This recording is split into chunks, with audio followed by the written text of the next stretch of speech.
All righty. We'll call the Newcastle Planning Board meeting of February 19th, 2026 to order. We're starting a little late. Time is 6:35. Do we have any amendments to the agenda? Anything you want to add? Nothing? So we need to review the minutes from our December 18th meeting because we didn't have a meeting in January. So do I have a motion on the minutes from the December 18th meeting? So moved by Scott, seconded anybody? Second. Seconded by Tyler. Thank you. Any corrections? Comments? Seeing none, all in favor of the minutes. This was 5-0. 2 members not present. We have no old business. We have no new business. And there's no one here from the public. So we are basically doing a little working meeting tonight to talk about some of the work that you've been doing, Michael. Yep.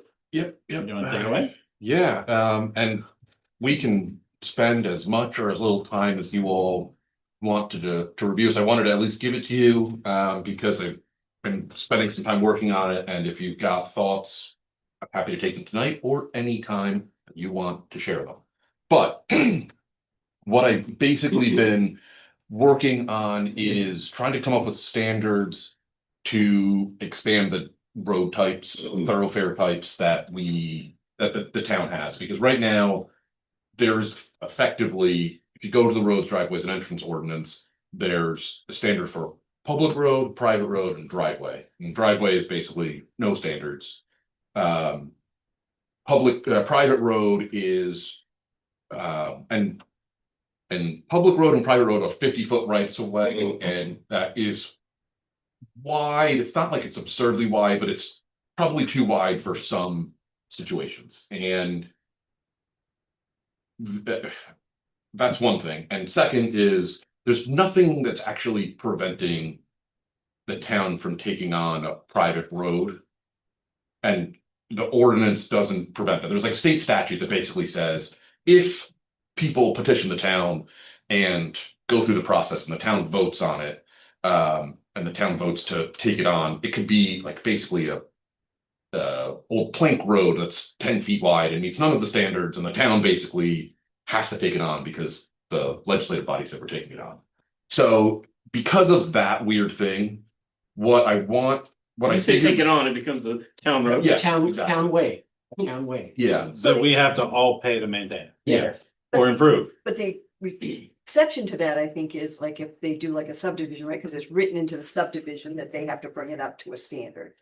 Well, If something has, is that the only place? yeah, and we do put it in like on subdivisions. Because I It know does it's say, you know, you have to take this, you have to keep this road and it can never be public. I don't know if that would be in conflict with the state statute, and I don't know which would win. No, I don't think it says that. I was thinking it had said something about it has to come up to a certain standard in order for the town to take it on in subdivision. It does say something along those lines, Okay. and but I don't, and this is where I don't know how that would all work. Well, that's okay. I Legally. just remembered there was something Yes. somewhere. Yes, there is. Basically it says, we're not taking this on.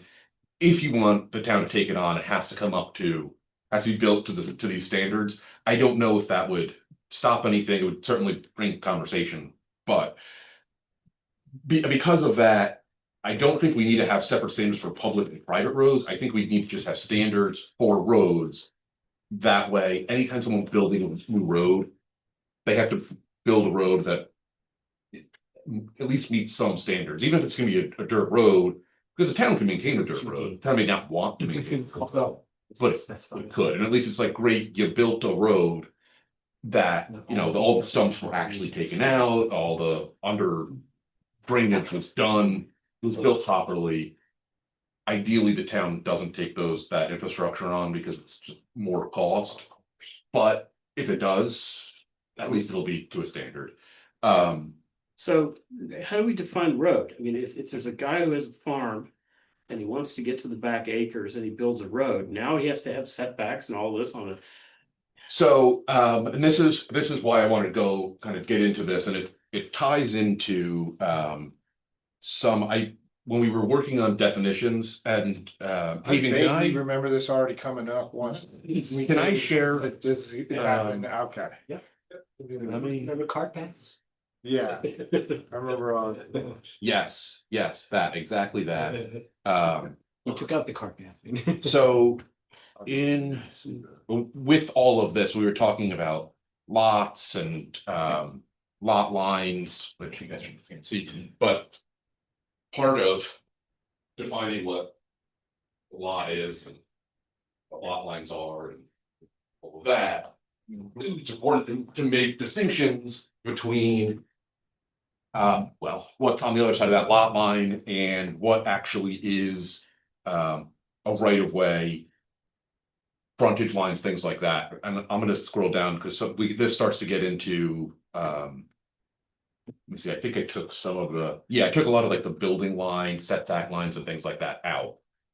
So give me one second, Mike. So just to set this up. So there are easements, which is in here, a right to cross or otherwise use land or real property for specified purpose without possessing it. And it's important to note that it says the right to cross or otherwise use, because you can get easements to like Have a septic system. put your septic system on someone else's property, or I can get an easement to like put a cell phone tower up, or even to like harvest the apples. I can buy that easement, right?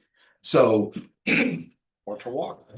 so rights of way are like a type of easement, and really, and it's sometimes this is hard to depict pictorially, but you notice that like this square here, I'm thinking is like, that could be where you put your cell phone tower. That's an easement, but it's not a right of way because it doesn't give you access across or, so rights of way don't necessarily be approved, but they are a specific type of easement. And then a thoroughfare basically is a right of way plus any of the improvements that are in there. Because you can have a right of way. If you have a right of way across my property, it gives you the right to cross it and to use that. I could just walk.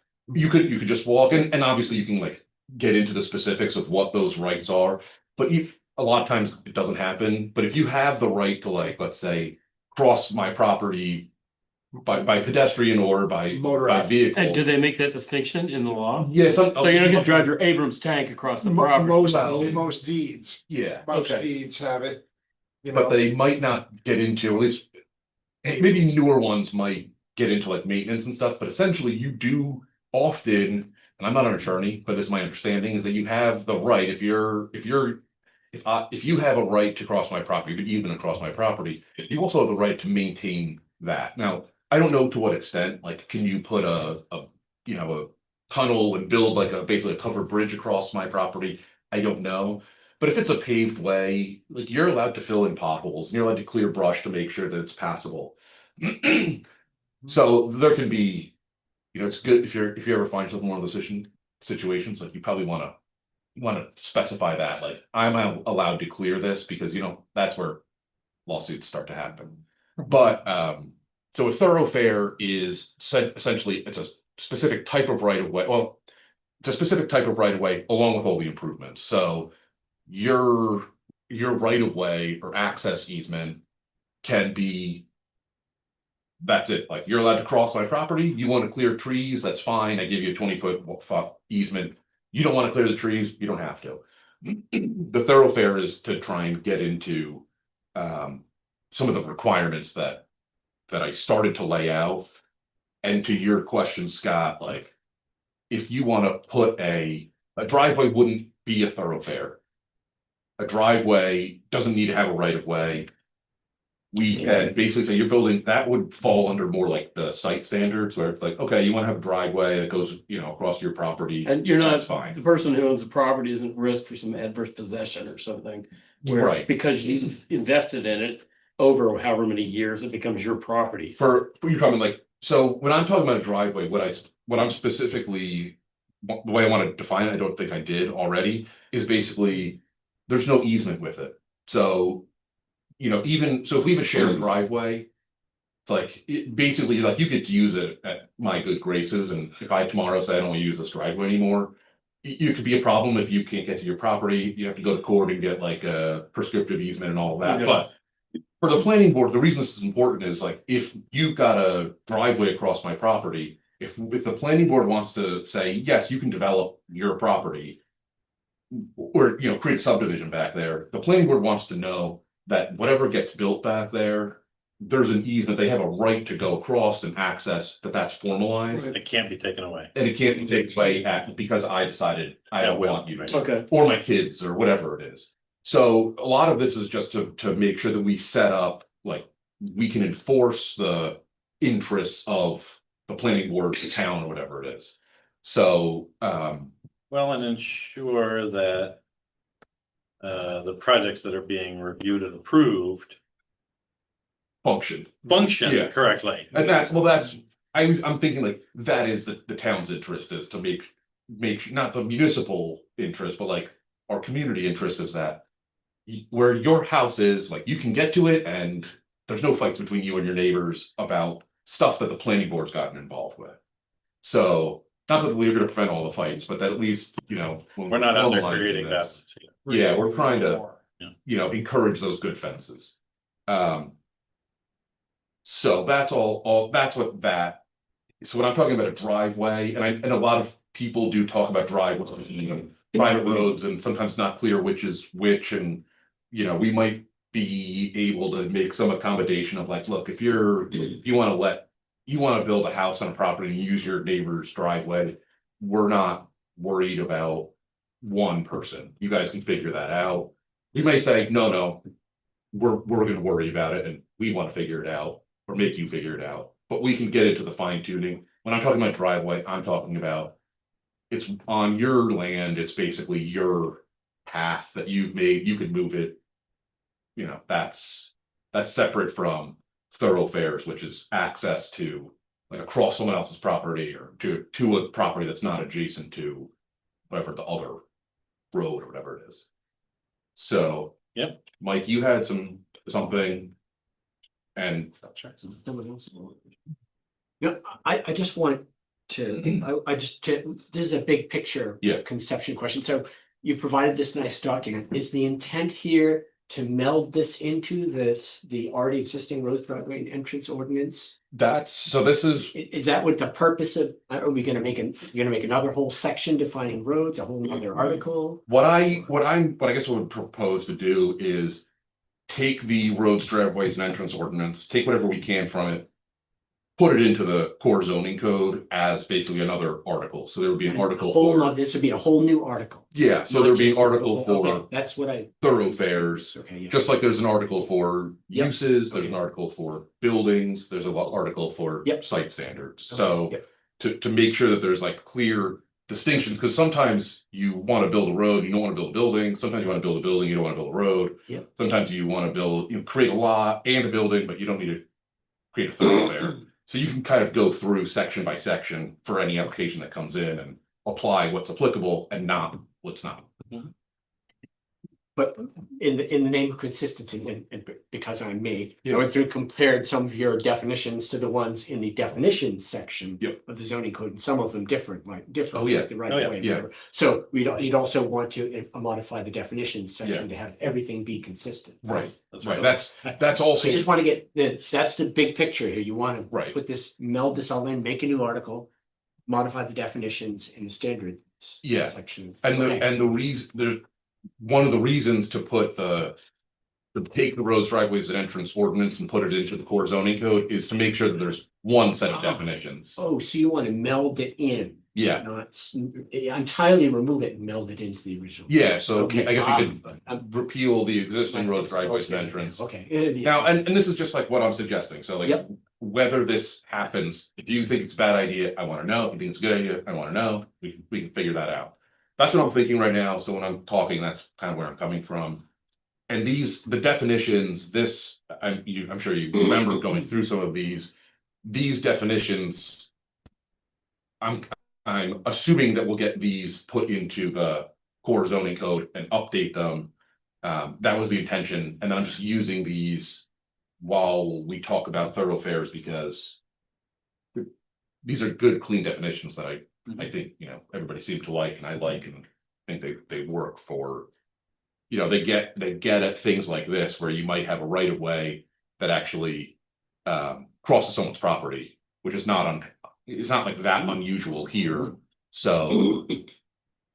We know like this is the the frontage line follows this, not the actual lot line for setbacks and things, so it clarifies and defines things like this, that we know we're measuring the setback, not from the middle of the road, but from the edge of the right of way, even though technically you own to the middle of the road. Right, so there's things like that that will. So. Does that? Yeah. All that makes sense and, okay. Laying the groundwork. Yeah, so, okay, so I tried to. And I did explain a little bit of that here, or at least just provided those definitions, so it wasn't any explanation, apologize. But there's easements, rights of ways are types of easements, thoroughfares are basically types of rights of way. And then I basically broke down, we'll make, I'm thinking about started making road types, which will be similar to like building types or basically like use types almost, you could think of it like that. And they kind of fall into two categories, roads and streets. And roads are more rural, streets are more urban or town, where you might get more development and more, higher traffic and things like that.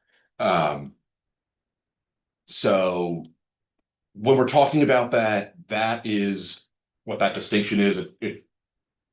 It's not super clear in here, but I do think it's a good way to think about that. And then this is where driveway I defined in here as basically is it's broad. A route or track constructed for or created by the repeated passage of motorized vehicles and which is not within a right of way. So it's basically like you drive your truck across your yard enough, that's your driveway now. Mhm. You pave it, even if you don't ever drive your truck there, it's intended to have a truck drive under a car driving, also your driveway.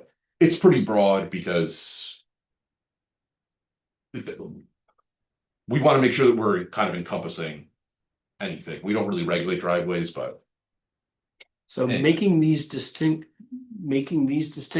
Mhm. the virtue of making these distinctions is, The flexibility it affords us later. okay. yeah, Yeah. Bill, and are you talking about the distinction? I mean, between roads when we go and Boulevard Street, I'm just trying to sort of Yeah. get the broad view here. Okay, so we're gonna make these definitions Mhm. and we're gonna, so that hardened definitions. And I'm just saying, okay, Yeah. how we apply that, I'm just sort of figuring out how they apply. And so that all of that that I kind of said so far is hopefully just good context and then like foundation, because then we can build off of, once it's defined, we can start to kind of build off of it to get to exactly your point. Now, I don't think we necessarily need, I may have gone down a little bit of rabbit hole by making all of these different road types. But as I'm going through, right now, what we basically have is if someone wants to build a new road, especially if they're not proposing for the town to take it on, can be like a 12-foot dirt path through a 50-foot right of way. There's nothing to say you need to bring that standard up. When it comes to like the planning board's review, sometimes the planning board can say, what you're proposing needs clearly more than what is effectively a 1-lane dirt road. How bad? It's like you need to have 2 lanes of this, you can't put a Walmart at the end of a dirt road. It's not safe. So the planning board could say, like, we're not going to approve your project because your road is absurd. But there's nothing that really says if you're trying to develop a certain type of thing that needs to front onto a road of at least this level. So that Road or street. Yeah. I love the distinction. I'll tell you why I love the distinction, because I said this to Michael earlier today. He said, I don't know if we should have that distinction between roads and streets. And I said, well, let's think about it. What do you call Glidden? Street. Would you ever call Glidden Road? No. Why? Maybe 150 years ago you would, I don't Glidden know. Road? Not now. What do you call Sheepskit? Why? Would you ever call it Sheepskit Street? Well, is it because it's dead end? I don't know, right? It's the difference It's like the between character the of- rural and the urban, and we all know it. Yeah. We all use it You instinctively. know it when you see it, right? You know it. You understand the connotation. It is the common vernacular. Yeah. Yeah. Liberty Street. Yeah. It's not Liberty Road, Church Street. It's not Church Road. Yeah. High Street, Yeah. Kavanaugh Road, Yeah, rural. yeah. And the roads also kind of connect different nodes of the town. Yeah. You know Yes. what I'm saying? They're not, so like Linden Street is like a dead end, you know, it's for residences. yeah, but it has it's kind of a parking, destination. Right, That's, and it has shoulder. Right, and I like The the, roads I like don't the have shoulders. I like You the can quantify it. in-town stamp, to be honest with you, because think about Mills, right? Mills Road, Mhm. we're heading away The from road going town. to the right. mills. yeah. Usually, and that is if when you look at other, there's lots of different ways to look at this stuff, but roads tend to be connecting two places. They're like kind of in between. It takes you from, the point of it is to be moving. The Right, street is usually local and it's usually like that's Hmm. around the destination, and it's like the street is kind of, it's less about passing through and more Yes. about, moving in and around. It is. Which- a destination. And this is like, when you start to get into this like planning nerd stuff, there is a thing that people talk about called stroads, which is this like weird in between street road thing, and it fails at both moving people, it fails at being a road because there's too much stuff on it and you can't move quickly through it, and it sucks as a place because no one wants to be there because people are trying to move too quickly.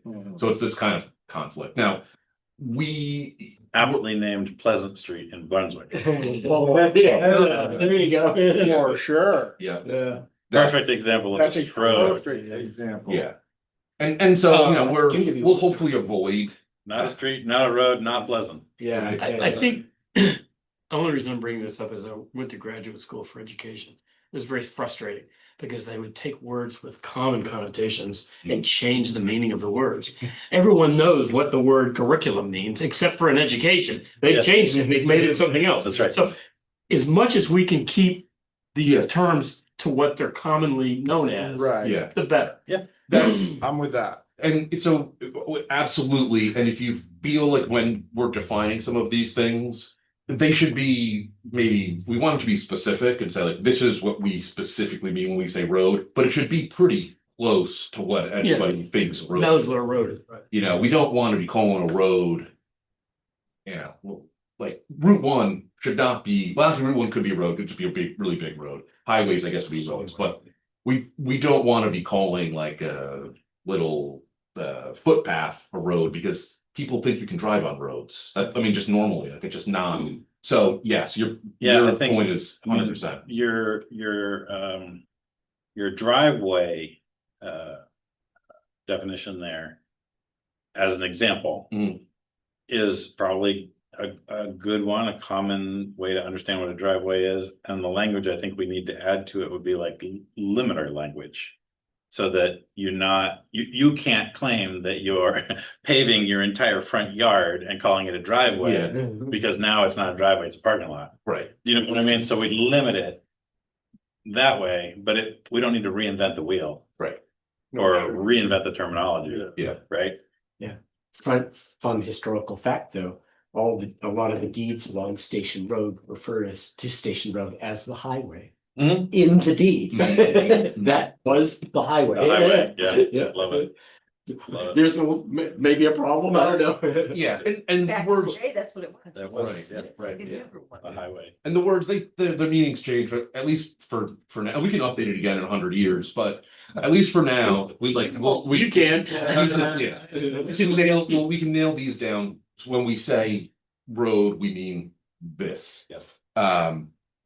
So, but yes, I do think, I was thinking with the driveway thing, because that at least had crossed my mind with some of the other things, is that we can you can't have driveways are limited to like 20 feet wide, right? I mean, that would be a massive driveway, but we can limit that in the standards. Right. If we want to do stuff like that, so. Yeah. All right, so anyway, I started working on putting, road types and street types together, and and figuring out like what should we regulate, what actually needs regulating, what are the actual like the different qualities or aspects of these roads, and that's what this table is. Sorry, why are you in small? Because But basically the other road, the other names, I was like, yeah, that's a pretty good name for it. We can start with that. Small road, I was like, it shouldn't be called a small road, but We call it lanes. maybe. And then Oh. Main Street, I was like, but let's, because I was trying to like make a Main Street type, but I didn't want to call like the road type Main Street, because There's suggested. it'd get confusing. Okay. Yeah, so they're just, Gotcha. they're suggestions, and that Yep, way I okay. know. So we get into this like right of way with cleared way, curb to curb, traveled way, and all of that, you know, I'll need to define. But when I was looking at this spreadsheet and working this out, because a lot of this really boils down to what's the right of way that we're going to require people to create that then lots can front onto.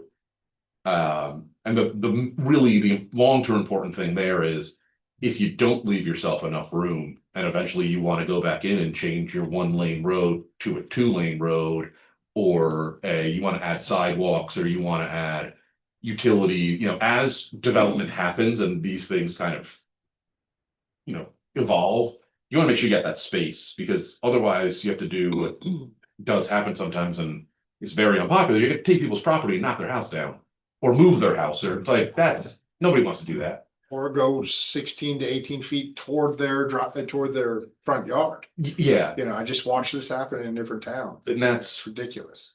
there is, we won't be able to forever avoid a lot of people think they own pretty close to the road, and a lot of rights of way around here are 50 feet, and so Oh, seriously. Oh, yeah. yeah, so Well, they used to measure it in rods, yeah, and so, or they still do. yeah, Meets and bounds. Yeah. yes. Still. I can't remember how long a rod is. 16 16 and a half Yeah. feet. 16.5, yeah. So It's in this table right here. 3-rod road. Yeah, yeah, you can see there, there's distances of, number of rods, and it says 2, and then it says 33 feet. Yeah, so Right I, of width roads, 2 rods are 33 feet. Oh, there it is. so I Right up did, top. I did Yeah. actually do this to rods, but only because 3 rods is 49 and a half feet. and Right. Most. We can, use we can rods. do it to 50, Sucks. and it's an extra half a foot. It's not really, I don't think, important for the substance of this conversation. But people's front yard, like the actual limit to their property line, is often much closer onto their property than they realize, and then This was. is obviously upsetting when now the town or the state comes in and, you know, Does it- expands the road They do the ditching, and then do the ditching, and they're like, wait, that's take out my lawn. that's Yeah. my front yard, and it's like, oh, Cut trees down in the yard. Yeah. Yep, yep. so. Some trees need to go. Right, and it's like, oh, well, actually, those trees they're cutting down are in the public right of way, not your front yard, and I know that you care about them, and so We will love your daffodils. Yeah. we won't be able to always avoid that, but that's something to consider when we're looking at this, especially when you're talking about some of these rural roads where 50 feet is, you know, not a ton of space, but you only have like a 12-foot dirt road through it. That's a lot of space that's totally unimproved, not your property, but feels like yours, You know, all right? of a sudden Yeah. the, you know, your front door is right in the road. Right. Someone, If they truly took that whole setback. right, When Right. when they reconstructed Station Road, they cut trees and put riprap in 30 feet into my property. Yeah. 30 feet, they have that right. yeah, Well, and the Drainage other, issues. right, so the other benefit, I think, which you haven't hit on yet, is if we have clear definitions and clear standards for different types of roads. We can classify our pre-existing roads. And that lets us have good understanding about the standards for those roads when reviewing applications. Yeah. You know, because right now it's very nebulous, right? Yeah. And we've struggled with it. So having the clear definitions, I think would help a lot. right. And that's why I made this track road, which is basically my thinking is like we would never, it's like not a permitted road type, but it's a road, it's a road that could probably catch most every road that exists. To an extent. It's got a 33-foot right of way, which, you know, is not huge, but it's basically a 10-foot, 12-foot wide road that's not even compact gravel, it's. So we can understand existing lots that front onto existing track roads and be like, okay. Yeah, you've got a property there and there's a road to it and we can, apply the standards of the ordinance as such. We would probably not ever say, yes, you can build a track road if you want for new development. Right, this is pre-existing. This so- is basically saying like, yeah, Yeah. this can kind of Yeah. catch that. Yeah, So, and we don't have to go through all of these, and the order of these things can change somewhat. Sometimes it would be weird to put like your auto lane on the outside, not towards the center of the right of way, and put your sidewalk in the middle, but you could put your bike lane either on the road side of the parking or on the sidewalk side of the parking. Like that is not like the craziest thing. You see that and it happens. But I just assumed that this was going to be the order, and when I put these diagrams together for, and these are, kind of rough. I followed that, like automotive goes in the middle, shoulder, parking, bike lane, sidewalk, whatever. May I ask? Yeah. Did you create these of your own hand, or these come from some standard engineering documents or It's made with a specs? program called Street Mix. Yeah, Yeah. so is Street Mix guiding the No. definition, or it's you? No, It's yeah. just, the Street Mix is just facilitating your graphics, right? Right. You're choosing the widths and. Yes. I just want to make sure, I don't know, Yeah, are there any like engineering standards that you have to conform to for any of these definitions? yes, I well, mean, there are UAE or engineering something, you standards. know what I'm saying? Yeah, yes, no, absolutely, and I Or the do want Department to, of Transportation or whoever. you know? right, and the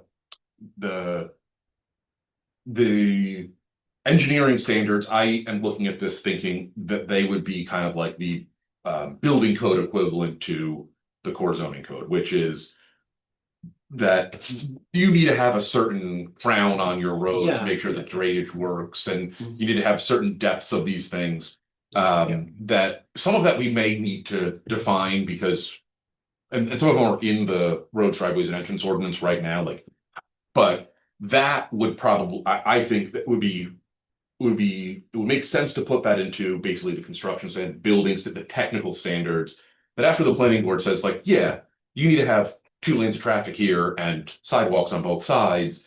That then that's really what the planning board cares about. The technical, before a building permit's issued, they would have to come in with their engineered drawings and say, do you have the right crown on your road? Do you have the right drainage? Things like that. The technical stuff that's like, yeah, okay. Mhm. You got the big picture. You're allowed to build a 4-unit house, and then do you have the right plumbing?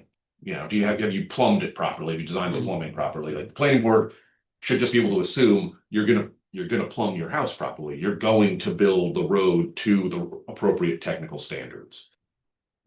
Planning board cares about the big picture stuff. So we're gonna have to figure out, they kind of got melded together in the roads, driveways, entrance, but So when we focus into these definitions. Mhm. That are, maybe nebulous right now, I don't know. Mhm. But when we focus in on them, do we need to get the people of the town to say, we accept these new definitions? Eventually, there'll be. Because people don't like, you could say we cured cancer and they say, what's so bad about cancer? They don't like anything to change. Yeah. Yeah, of course. So there's gonna be conspiracy around the fact that we just wanna define this stuff. Right. So what's that process? We take it to the board of selectmen and then the town says, yeah, those can be definitions. Yeah, eventually, yeah, Ordinance it'll be an ordinance That we update. voted in the town meeting, right? Correct. Every Yeah. modification to the code that we've ever done has Yep. been Okay. approved in Yeah. town meeting. Yeah, Yeah. that's the procedure. And they're not wrong. what we would be doing Sometimes here. there's, conspiracies under every rock, and Oh, yeah. we're just trying to clarify things, make things easier, and add a little bit more sanity to the process. Well, a clarity. Yeah. Yes. Yeah. That's the definitions I think are more about clarity, and then Yeah. defining these roads really is, at least in where I'm coming from, is like 50-foot right of way is just too much in situations. So I'm trying to make more options so we can actually get the development that the town wants, needs, but have that control, right? Because one size doesn't fit all. So this is meant to make things a little more flexible, so you don't just bash your head against the wall when you go to the town office, I want to do a thing, and we say, no, why not? I don't know, the rules say no, so this should say, okay, yeah, well, there's. Provides a lot more guidance. Yeah. No, you can't do it that way, but if you did this and this, just like what we do here, Right, Yeah, right. If you do improve this the or road- this, If you improve the road to then it this, becomes this and you can do it. Yeah. if you improve the road to this standard, you know, at the end of the road, you could have this. Yeah, And, exactly. and I mean, At least wouldn't surprise anybody. the thing that's difficult, I think, for a lot of people to swallow when they look at this stuff and they're not sitting here in these meetings and they don't go through the reviews that we go through. Is we come to understand and appreciate that the more definitions we have, the more flexible things can be. The fewer definitions you have, the more you're forced to say no. Right. Right. So conversely, or paradoxically, the bigger the code is, if it's well organized and well defined, The more options you the have. more options you have. So the more clarity you get. You from can give people to in the audience who are applicant, yelling at the screen exactly. because they don't like what they're hearing. Right. You can say, Right. well, it's right here. And so that example, I think, is a really good one where someone comes in and says, I want to build a road, and we have, one standard for roads, and it's just a yes or no. Mhm. Well, no, now you can't do it because no. Right. But if we have 10 different definitions for roads, we say, well, where does it fall closest to on this So all spectrum? you need to do is such and such and. And then all of a sudden you're here and you're good. That's a lot better for everybody. You're being able to provide a like, well, you can't do exactly this, but if you do X, Y, and Z, Yeah, you can do it. It makes, okay, fine, that's, as long, I'm allowed to do it, but I have to do. As someone who's got their nose in a lot of different codes in, the state of Maine, like that is a gift. Because to what you were just saying, hey, I'd like to buy this house and expand the kitchen, can't do it, says no. Wait, what? Right. But like, what if it's very important.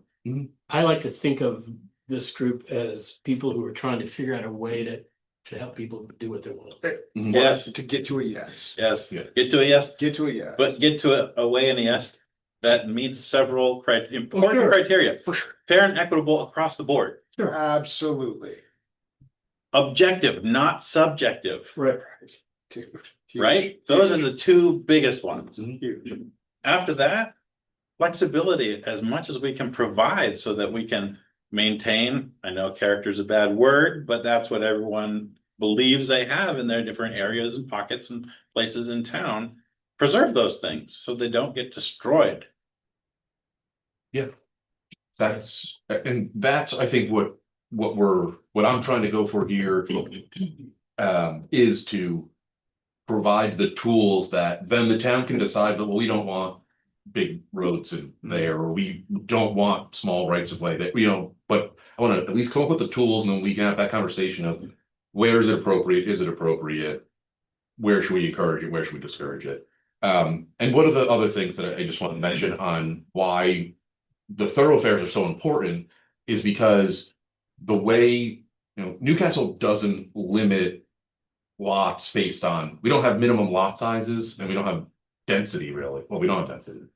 What we have is road frontages, Mhm. and so if you have if you want to create new lots, you need to have road frontage, and if you can't create new roads easily, especially in a town that's old, that's got, already lots of old buildings that are already, they're not 50 feet apart, but maybe they're 40 feet apart. If you can't, formalize that road through, then you can't create more lots.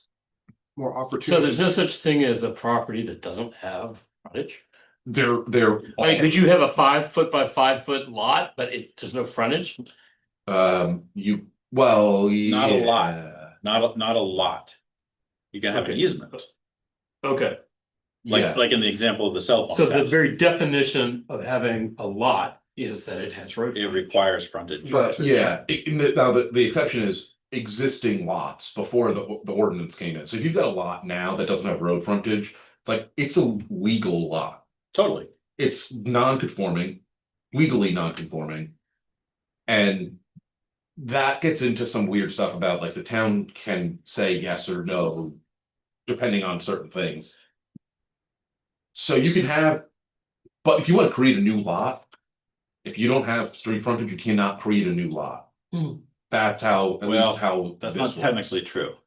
Well, you So, could create. so technically, legally, you don't need to read our ordinance or understand anything about it. You can go to the registry of deed and create whatever you want. So you could parcel out something. And it's legal Mhm. from the deed perspective. Yeah, you own it. You own it. Then you come to the town and you start reading the ordinance, you go, oh, shoot. That brand new legal lot that I just The extra made fee. is a legal lot. It does not conform. I cannot build anything on it. Right. Oh, That happens. sure it does. We'd And- love to have it not happen. Right.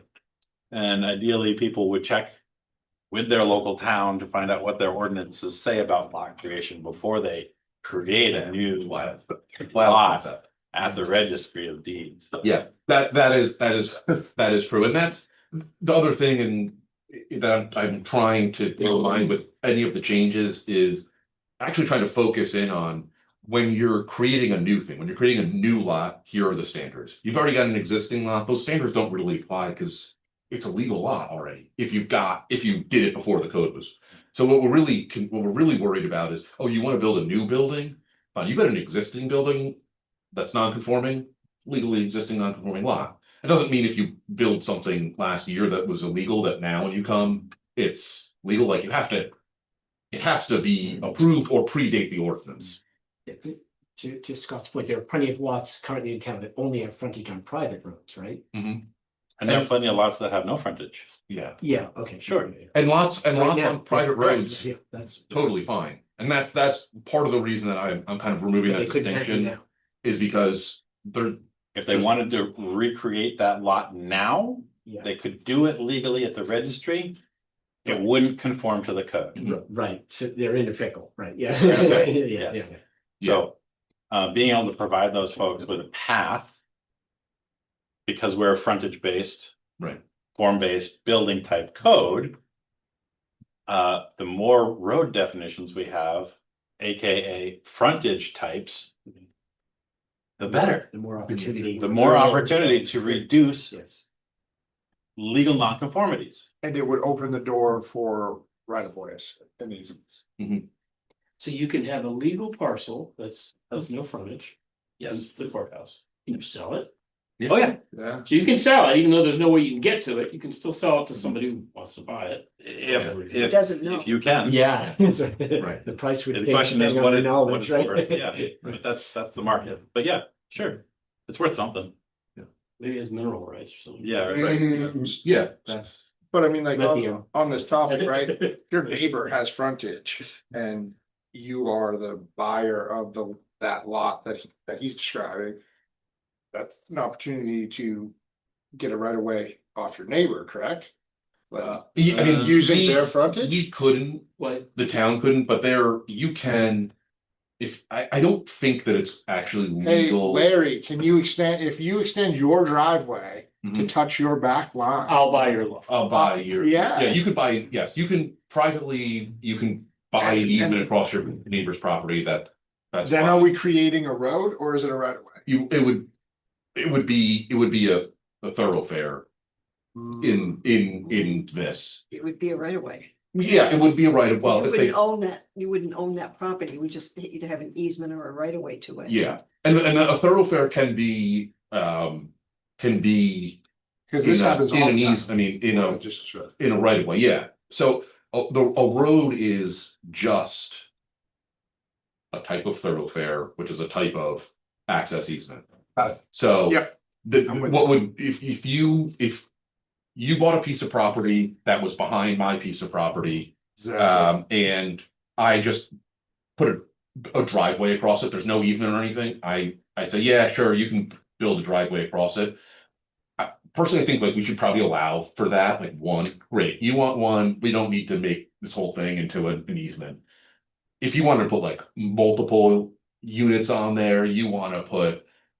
Retail on there, you want to put commercial something on there, then I think the town should say, no, you need This to have. this now an is a actual- road. You need to have an easement, you need to make it a road, This is a road. but if there's Think no, the ambulance service, so. you know?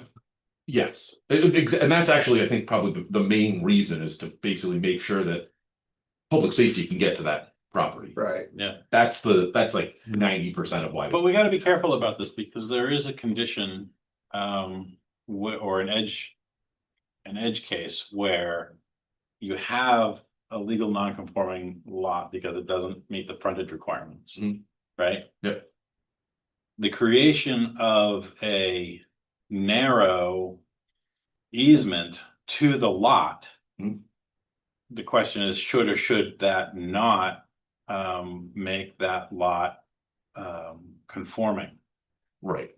So, Wait, and I'm I'll lost. ask you, I'll I'm tell you, lost. okay. Because my thing is thinking about like North Newcastle, like if somebody, Yeah. if a farmer wanted to sell off. Yeah. They have a narrow, like a bowling alley, parcel. Yeah. Right? Yeah. And like how to get that on the property line to Yeah. then, I don't know. Right. Say, hey, I'm gonna sell 4 lots out back, no longer farming. Now we're in the real estate Mhm. business. Mhm. We're selling 4 lots out back. Right, We're gonna call this, ABC Road, ABC Road. Yeah. And that's ABC Road 1, 2, 3, and 4. what I'm, I guess, asking or sort of trying to tease out here is currently the core zoning code requires lots to have frontage. Yep. That's an important distinction, right?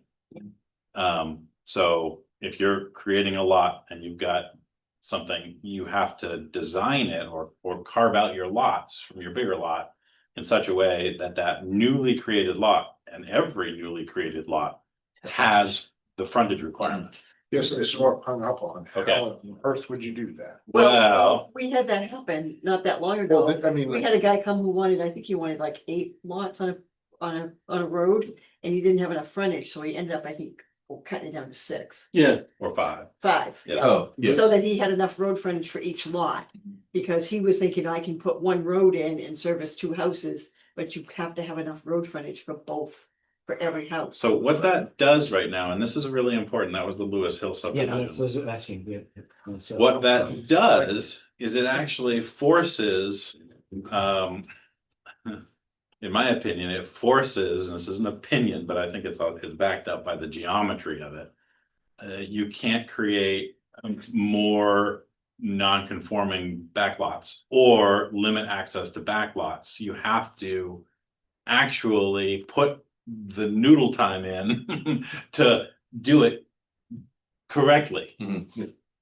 And lay out the road. Lay the out lots. the road and the lots so that you're not, so that development can happen in a, I hate to say predictable, but in a consistent manner without tying up or creating very strange non-conforming. non-conformities or strange geometries to lots. Now, this happens all the time, and if you look closely at some of the lots over time, tax maps. the tax map lots, you see crazy lines. Oh, yeah. Just insane. Curly Lightning bolt, cues lightning and bolt. weird triangles and stuff Yeah. like that.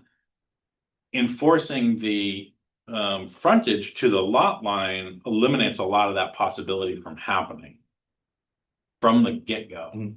Because you're forced to think about not just the lot, but requiring that lot to have frontage on a road. People can still draw crazy stuff Yeah. on the backside. Yeah. But the front has to front on frontage. Yeah. Now, and I'm not trying not to be pedantic about this, but every lot that we're talking about presumes that it is a lot that is potentially for building on, for putting something on it. Yeah, most people make that assumption. Okay, I'm just saying, are there cases where people want lots, but they have no interest in putting anything on it? They have another purpose for. 100%. Conservation. Absolutely. Yeah. Most of them are conservation. Okay. But you could, also, not that I could put nothing on, they're not gonna put a house on it, is waterfront lots. Sometimes people are like, I wanna put a dock.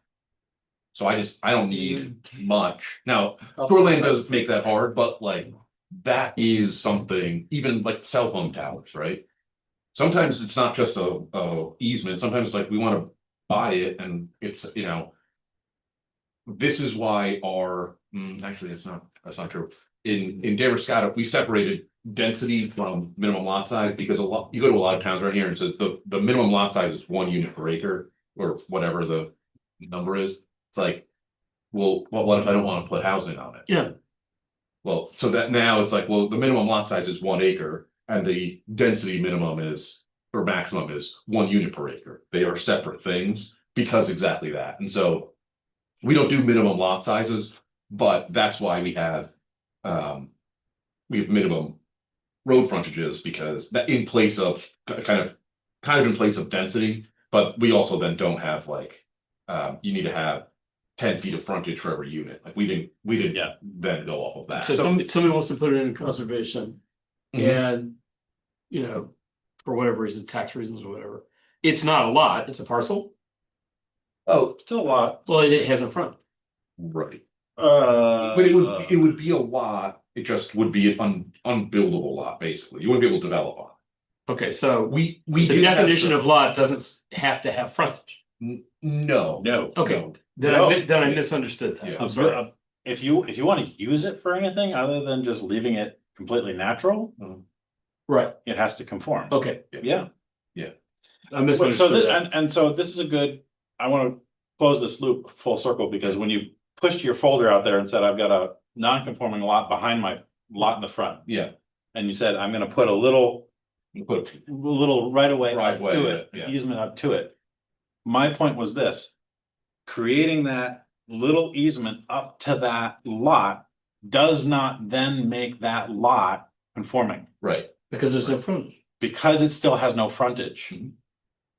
It technically, the frontage it would have would be that 20 feet or whatever of the width of the right of way. Or 50 feet or whatever the case may be, Whatever, right? how we want the right away. That does not meet the requirement. And that's an important distinction. Yeah. So. Essentially, if we allowed that to happen, people could and have in the past created crazy flag lots. And what happens when you create those flag lots is all future development in the back of those lots gets completely stagnated. That land is inaccessible, because it was never planned or forced to be planned for access. So enforcing the frontage requirement on a newly created lot, you could do this scenario. You can have an easement up to the lot, Mhm. and if it continues past the lot, It's frontage. you're making frontage. Mhm. You're making. But then you've made frontage on the other side of the road too, Mhm. and you can continue the road and keep adding frontages. Mhm. So that's, I mean, it's a really important thing and it's, That the next step of this, But I don't think you can. what now? I think we talked about that with the Lewis Hill thing, because you have to be on an already established road in order to do that. You can make road. But yes, if you bring it up. That was my point, it's like you would make the road. So it would be like, you couldn't do anything in the back if you wanna do like a subdivision road. Yes, Yes. if you make Yes. the road, you're making the frontage. Yes. That's my point. Yeah. and I think the one of I the don't think issues. you- Okay, Saying that the helps easement. me, No. that helps me, what you Yeah. just said right there. Yeah. The easement itself does not If you make create a that road. You back have to lot make- buildable. You have to. You gotta make the You road gotta make the road that conforms to the. that makes the lot. Yeah. What a great frontage. plug for somebody to come in and sit down with the planner, you know? Right. There you go. And code enforcement, I Yeah. tell you, mean, we always are like, you come in, you wanna do a thing. Come in before you start your thing. Yeah, that helps a lot, and we're trying to figure out how, like, oh, you wanna put a house or you wanna create a lot, but we're trying to figure out how to make that happen. Wanna make sure you do it right, not that you can't do it. Can you just clarify, is that the historic reason why you chose frontage as the definition? One of them. Okay, yeah, I just wanted to understand where it came from, that's One of them. all the reasons you give are the historical reasons why we've adopted that frontage requirement. That's definitely Yeah. one of them. To keep this, from any of these pathological Yeah, situations. yeah. It has benefited us enormously already. The Lewis Hill subdivision is a Yeah. prime example. And I have struggled with it personally on our own family land. Desperate, Michael knows, I spent a crazy amount of time trying to figure out how to make it work. But if we hadn't had that requirement, we personally would have made something stupid. Yeah, I think we all. Boxed ourselves into Yeah. a corner 20 years down the road going, oh, that was dumb. You know? we didn't leave the door open at all. Mhm. And the outcome had forcing us to think about it just a little bit more. The outcome is so much better. There you go. Well, I think that's what happens too. It's one thing when it's your best friend, it's family, and you're not, well, I'm just gonna let my sister put a place in the back or Mhm. whatever. Well, then down the road, it's not family anymore. Right. And Never is. Right. and then the trouble begins, Yeah, right. because now I- I don't yeah. want you driving past my house. Right. Because I don't like you, or like, whatever. My situation is exactly that, yeah. Incorrect deeds that were wrong for 2 centuries because it was always in the family. Right. And nobody ever knew. Yeah. Nobody cared. Nobody Right. cared. Nobody ever worried Until they about it. did. Nobody, Until they nobody had to worry about it. Until because they Yes, did. precisely, yeah. And then. Then the property went out of the family, then it mattered. Yeah. Yeah. Right. So. Sorry, that was a where side this- tangent. No, but I just needed context. Yeah, And now we understand we're building roads. and the next. That's why it's so important, right? Legitimately. Yeah, That- well, that- and here's another reason why it's really important, and because this is a building block, is basically you start to get into subdivision. Like how do And all how do these roads lay out? That's as we start getting further down, I put max segment length, which I think is important because some of these roads they're perfectly functional, but you can't have it be 3 miles long and have like what I put it called an advisory road, which is basically a 1-lane road, but it has enough room where 2 cars can pass. Like you can't have a really long version of that with lots of development on it. You can have lots of development on it if it's relatively short. So, and that starts to get into like how these things connect and kind of build out. And then there's also I put in there's some other like use restrictions in here depending on the types of roads. One of them I put in here was let me see if I can find it. Oh, an industrial street. And this is basically meant to be like, look, we don't necessarily need the buffer strip. It can be a little bit less hospitable, but you don't want someone to use this for like a residential neighborhood. So wouldn't it be an industrial road? Well, this one is an industrial street, and then I have an industrial road. Okay, So like the road that goes out to the rock place and oh, I can't remember, I'm drawing a blank, the yellow truck guys, the rock guys. Correct. Yeah. I mean, they changed the whole route there. You get to Augusta that way. They changed it and that Oh. just going down to their, Yep. and that I would think of that as an industrial road. No one else would go down there. Right. Mhm.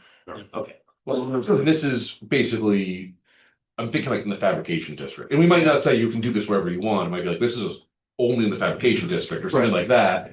And the point is, then we would say you can't put like an apartment building on it. Now, one of the things, and Well, you can't put a strictly apartment building. on it. Yes, that's You what can I do a was mixed use gonna say. building. I was gonna say you can do a mixed, as long. Yes, I put that in that table, like that's one of you can do a mixed use, as long as it's residential units in like a predominantly industrial building or whatever it is. But that's the kind of thing that we can start doing with this, where some of these rural roads, you're like, well, you can't have industrial uses on them. You can build that, 12-foot wide dirt road, but you can't be putting, I don't know, large buildings on it. You can't be putting tons of commercial on it. You can only put so much residential on it because otherwise, like these things don't. So if you want to do that, you gotta build So the a really road. a pertinent example I would give is, and the way I like to think about having more road definitions, road types, is districts are very broad blobs on a map. Basically, we took a crayon and we sort of made a blob, right? That blob has, if you just pick up like the rural district, our rural district, it has several different roads in it and several different road types in it. Having the flexibility to say something like what Michael just said, where a village road is different than a rural road.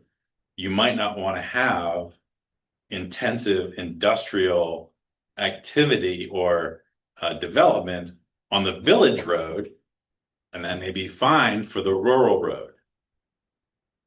we could say those things more easily, instead of having to resort to just the blob. In other words, we've got a district, it's got all these roads, but basically the rules are all the same. Yeah. Well, they're really not. No, then they probably shouldn't be, right?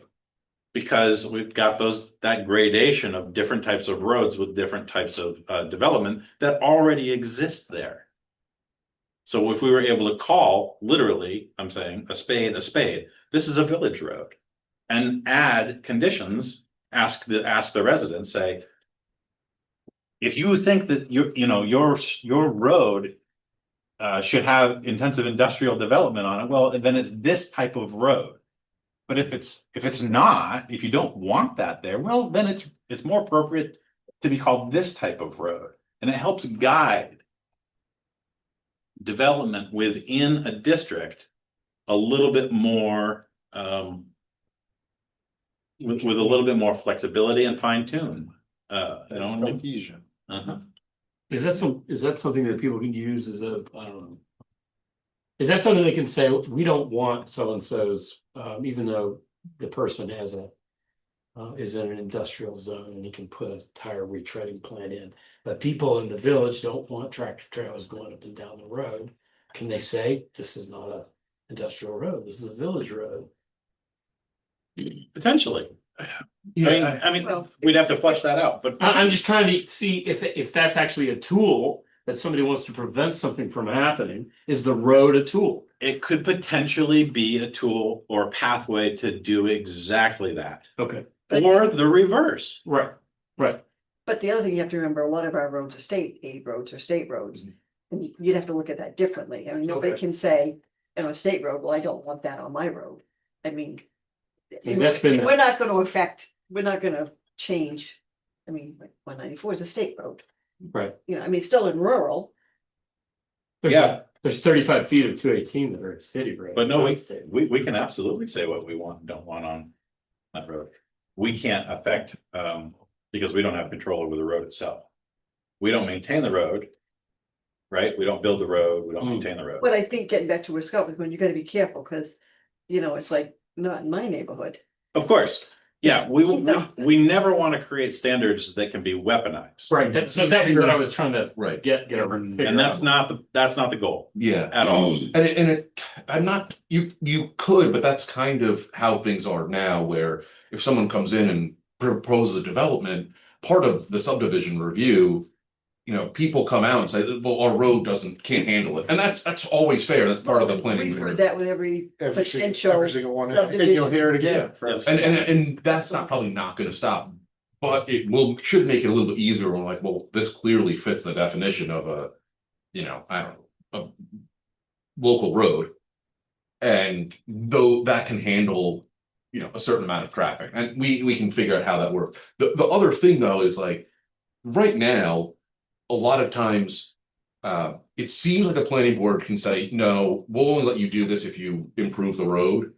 But the planning board can't really tell you if you do, make a deal like that or say, do this, we'll approve it. Really what the planning board says is, no, the road that you're proposing to build this on is insufficient. So we're rejecting your application because the road is insufficient, not because you haven't improved it.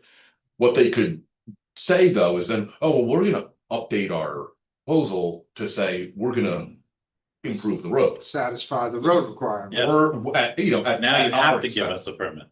And then Because say, you okay, denied it based on that. yeah, If you contrast that with what Michael's proposing, and we have road types, and potentially we tie use standards and building types, couple them in some way to road types, then the planning board could say, no, you can't put your industrial plant on a village street. Mhm.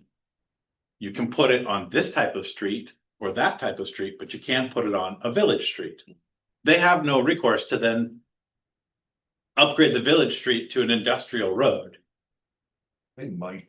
Well, but you know what I'm saying? Yeah, that's, yeah, The use would be not allowed on that road.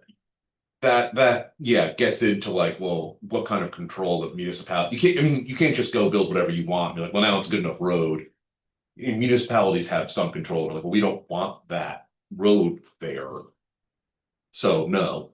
But that's the whole, that's part of the point of this, is to kind of structure this a little bit so that it is logical and you can say, well, we've got a perfectly good road right here, so put the development on the perfectly good road.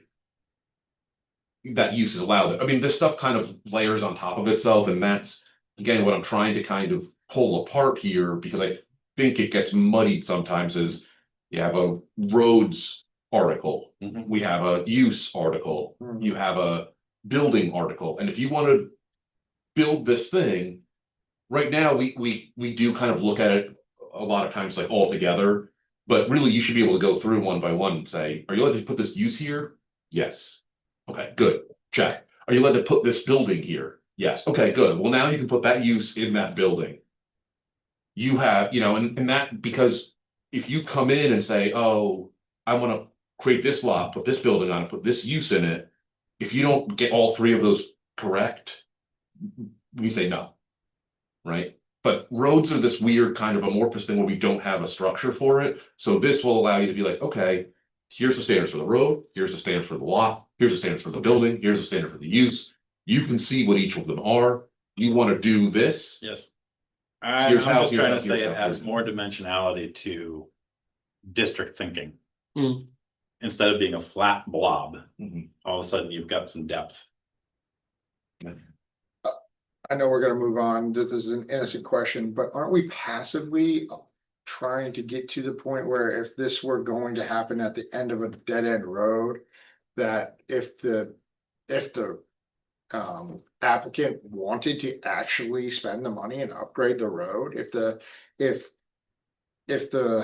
issue is there will be too many cars on our very small little road, Mhm.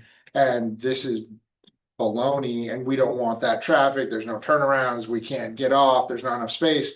Well, if the person buying the 15 acres at the end of the dead end road was like, well, I'll pay to upgrade it. I gotta get a well truck down there to develop that 15 acres into 3 5-acre lots or 5 3-acre lots. Like, and I'll just upgrade your road. Are we trying to get there?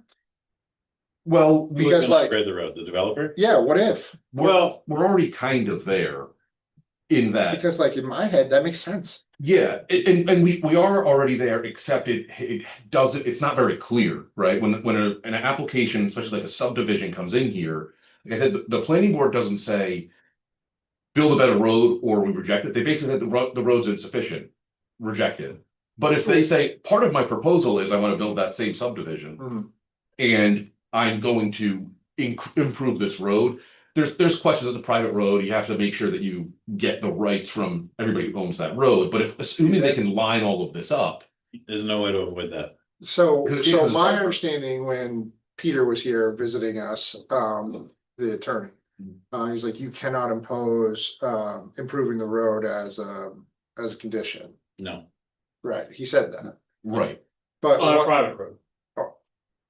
on a private road, well, sure, a it's- private dead end road off a road. Yeah, we can't, in your example, developers at the end of the road, Yeah, we can't say.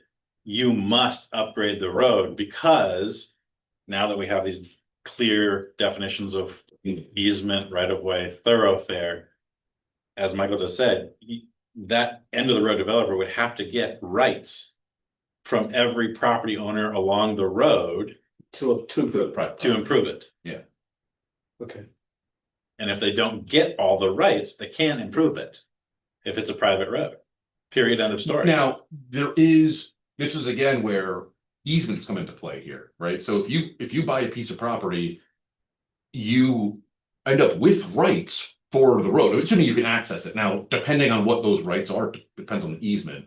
But it's entirely possible that you could buy that piece of property. It's a little bit weird because sometimes it's like, oh, you can force a road association if you build 2 houses, or if you have 4 houses on the road, you have to get people together. So you could potentially, depending on how this works, like force a road association and say, okay, well, I now have the right to do that.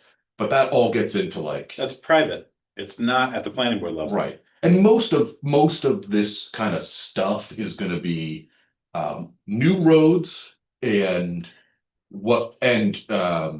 like, yeah, and public roads. Yeah. And part of this is, again, the planning board can't say, if you improve the road, we'll allow it. What they say is, we're rejecting this because the road can't handle it. Now, if you can go and improve the road, then we don't have any reason to reject this. Except Right. for it's the private dead end road abuts private homeowners who then can say, no, you can't expand the road. Well, so Now- possibly, here's the interesting thing. Now I'm sitting on Some- 15 acres that I can't You can't do do anything anything, with. Some developers over the years have been wise to this distinction. So when they create, no, and so instead of straddling the property line with their easements, they put it on one side or the other. So that someone could, AKA the developer, everything that needs to potentially be improved exists, is owned by the person that's doing it on that one piece of property, and they're granting rights of way access to the property of the other side of the lot lots. Does that make sense? Yeah, it does. So instead of the thoroughfare going down and the center being in the center, it's on one side. So I'm just looking at it with so many different hats, because like if I'm representing someone, let's pretend. And that there's 15 acres there, and I'm like looking at the code and I'm like, hey, listen, 15 acres, you can cut this thing into 3, you sit before the planning board, you're good to go. Mhm. You know, little do you know, you're leading someone to slaughter, they got 15 acres and they come here and they're no. Well, but that is the case already. That's like when you go through subdivision review, right? It's like, if the road is. Right now, and we had this conversation, the standard is really just, is it safe or not? Because we don't really have a standard that talks about capacity and kind of like gradation. So really, the only thing that we can point to as a planning board and say, we're gonna reject your application, is if the road's unsafe. As long as the road is safe, the planning board, it's like, you can't really point to a standard that says, here's how I say no. But that's like, if you have 15 acres at the end of a subdivision, or at the end of a dead end road, road. a dead end road, like, that's the whole point of subdivision, is to make sure that someone's not. Now, three units is not, if someone's proposing 30 units, that's where it starts to be like, okay. And so that's part of why I think these standards start to make sense, Absolutely. is because you can say, Sure. okay, well, you've got a small road, and this doesn't necessarily. Easy, if not. If you have that, you can point to it and say, Yes, right. It just goes to, well, it either goes directly to no or it goes directly to yes. Well, Yes. I'm surprised here. I've been here very limited time, Same. and we've bumped into these road issues, and I'm kind of surprised we don't already have this. Yeah. But I mean, it's just what it is. You gotta do what you gotta do. Well, we had proposed it. Oh. And it didn't. Remember? Yeah. Oh, okay, never mind. I don't know the history. It's all right. It was messy, right? I do, that's right. We had proposed it, but it got jettisoned Okay. as a compromise. Okay, well, I believe it's very important. Yeah. Well That's- done. Well, we were trying to do it when we updated the code and we just ran out. It was one of the things that, Yes, if we were gonna get it passed, we just needed to get something out we there. need to get something. And that didn't get Well, thank you wrapped for your into the time on code. this. We'd already spent Yeah. 3.5 years on that baby, so. That's right. And it makes all the sense in the world. Which is why we slapped together that roads, driveways and entrances ordinance, just to get it over the hump. I right? believe options, create opportunities, It's just slapped together. yeah. Binary sucks. yeah, right, and there's just not a whole lot of options. 3.5 right years now. on You know what I'm saying? 2.5 years into it, it got blown up and Yeah, recreated. exactly. So- Yeah, I know. It was It was bad. bad. Hypothetical situations aside. This, yeah, and so this is a lot, and I made a lot of different road types. My main goal here is that we can get a 33 foot wide road, right of way that makes sense. Yeah. And then we have to figure out, well, what are the standards that go in there? And maybe 33 isn't quite right. Like, I'm not gonna pretend these are all perfect, but I do think we need to have something that's smaller, especially for in town. And a lot of these drawings, these and I'm limited with, you know, like it looks like it's all paved and striped and all that. This is just, there's a drive lane that's 12 feet wide, and then there's 2 foot shoulders. This could be a gravel road, especially this small road. You go look at the standards above. But you can start to see that, like, especially when you go down to some of these, this is 33 foot wide local street, 2 lanes of traffic, 6 foot sidewalk. You know, you run out of room real fast. So look, you know, you feel free to like look through these and see, trying to see, here's a 50 foot this is a rural road. 2 11-foot drive lanes, 5 foot buffers, which are basically the shoulders. I got 3 foot 3 foot buffers, and then there's 5.5, 6 feet on either side that's just like unimproved, uncleared. You know, that takes up quite a bit of space. Anyway, point being that we don't need all of these necessarily. Maybe they all become necessary and more. I have no idea. And also, Boulevards are gonna have in Newcastle, but. right. Well, that was again. I found some rabbit holes. You know, No, see, this is one of those things, and I love that you make light of it. I want it in there, Okay. not as a joke, but as a hedge against someone with very deep pockets Okay. coming to town and wanting to remake the town in whatever form or image they see fit. We don't have good standards. This is boot pick. Like if I wasn't gonna point fingers, I'm not pointing fingers. but I'm just saying, I've heard of that place. this happens and we live in a place that people like to do that. Yeah. Right? They come here with a lot of money. Yep. And if we don't have at least some standards wrapped around larger scale development, because we're a small place and we think pretty small, but they're generally coming from places that are bigger and they Think big. think bigger. And so to them, oh, you know, dropping So- 200 units in a subdivision here would blow our minds. Yeah. And to them, that's nothing. They do it all. the They're time. doing 4,000, Florida, yeah, no problem. 4,000 unit subdivisions. Right. So having, Condos. instead of having 3 new categories, we have 8 or whatever it is, 6. Yeah. Does that draw more attention, negative attention to it from the people who will not accept change under? Potentially, yes. Okay, so it's harder to pass. It's harder to pass. But that Anything doesn't- hard to pass. Everything, but that doesn't mean that we shouldn't try. Okay. Always. I mean, Experience. always, like, again, Voted no my good amount of times. we may not get everything we want, but you always go with the best of intentions. You try and explain the best that you can. If you fail, you go back and you Work it again. work it again. the other one that I want to point out, and I didn't make a diagram for, is alleyways, which are really just to allow like access kind of to the back of a lot, especially like in town. That one's small. That one's 20 feet wide. It's really just to allow access to a garage or something. Otherwise, basically, most of these are just different. It's like either a 50 foot or a 30 foot wide right of way, and then what do you put in there, and when does that become required? Maybe, Right. and that's what we have to figure out. I just have to figure out, like, well, when does the requirement to have 2 lanes or to pave or to put a sidewalk in come into play? We'll have to hash some of that out, but this is just a general direction, and we can figure out, do we want to add 2 more types of roads? Do we want to add 7 more types of roads? Do we want to do, that all needs to be fleshed out, but I wanted to put it out here. I've discussed it with Kara, the code enforcement officer, and I wanted to bounce it off of you all and take any feedback. I'm trying to get something that's like somewhat It's a great start.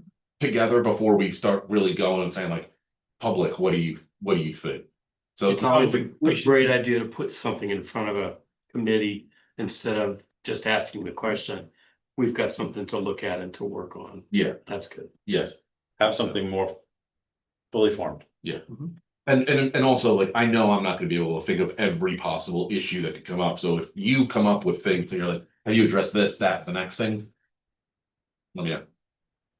I think it's a great start. I love A it. very good start. Please keep going. That's what I'm It's gonna, desperately needed. that's what I'm gonna do. And yeah, Great. All right, See. moving on. Do we have a planner report? Yes, there are, oh, get off the printer. So you may have seen already, and I think I included in my email, to the board, but there is a public outreach engagement effort going on by the town. It was kind of like a sprint to get it out. We've had 2 public meetings already. The intention is to, find out what residents want, think about, especially the downtown area. A lot of this is kind of, it's based off of the comp plan, the 2018 comp plan, which we're coming up on the 10-year anniversary in 2 years on.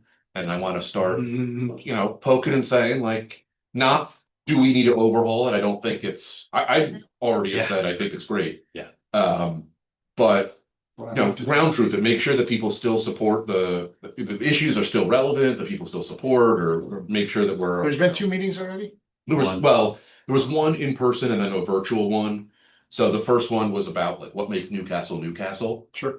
There are 2 more sets coming up, so there'll be one in person, one virtual for, I think the next set is housing, and then there'll be one in person and one virtual for, I think, growth in general. When's the next in person? And so that's what I. Were they pretty well attended or? Yeah, actually, especially because we got notice in the newspaper the week before and sent out emails and and we started telling people, and it was a little rushed. Yes. But Yeah. let me 6. find. Newcastle like 10. Instead of downtown. So the next in person is March 10th. It's actually at a Lincoln Academy. It's at the ATEC building. And that will be at 6 p.m. on March 10th. There is, and we Hold on, put it in. we did, and I will make sure I send this out to you. I'm also still like hanging up posters around town to make sure that people see it. But there are different times of the day because we really want to make sure that we're getting So it was at 6 p.m.? 6 p.m. March 10th, ATEC building at Lincoln Academy. And then the third in-person one is actually going to be at noon, March 26th. That's at the Second Congregational Church, right on the corner next to Veterans On Park. Thursday at noon? I think it's Thursday at noon. Was it in person? That one's in person, yep. And then there's the online component of that as well. Anyone gonna talk about like public utilities and expansion of? That's- Question mark? Yeah, that's part of what we're talking about. You're gonna be there. Because that's what there's been a lot of projects lately that have come up, and part of planning is like trying to get everything to line up so that it all fits together nicely. And so that's one of the things, right? It's like sewer expansion, something that's been talked about. Well, where does the community want housing? That lines up with where should we put sewer? We shouldn't really be putting sewer if people don't want housing. We're putting sewer if people do want housing, if it's not there, right? So these are the conversations that we're like, what should we do? This is a lot of the VPI project about the intersections. What's VPI? That was the intersection study of like Main Street. Oh, yeah. Like you talked about. Yeah. So like that, is totally relevant. How do we do that? And there's all kinds of stuff in that comprehensive plan that unfortunately some of which hasn't been implemented, but it's like if people are still supportive of it, which I would have to. Who's leading it? Well, so it's being led by the town, but the town contracted with a team of 3 led by a woman named Lisa Whited, who's done a decent amount of public outreach in and around Portland. And so we've been working with her, and they've been helping us get all of this stuff lined up and going. So anyway, so that's happening. I wanted to mention that. There was something else, and That's all right. I know before we're gonna wrap it up here, but before we leave, we need to sign your finding of facts and Yes. conclusions of law. Yep. So don't everybody just get out the door real quick. Just come make the. in the minutes, I think I got the minutes. In the minutes. Okay. All right. Any other business? Not for me. Seeing none without objection, 8 o'clock, meeting adjourned. FYI,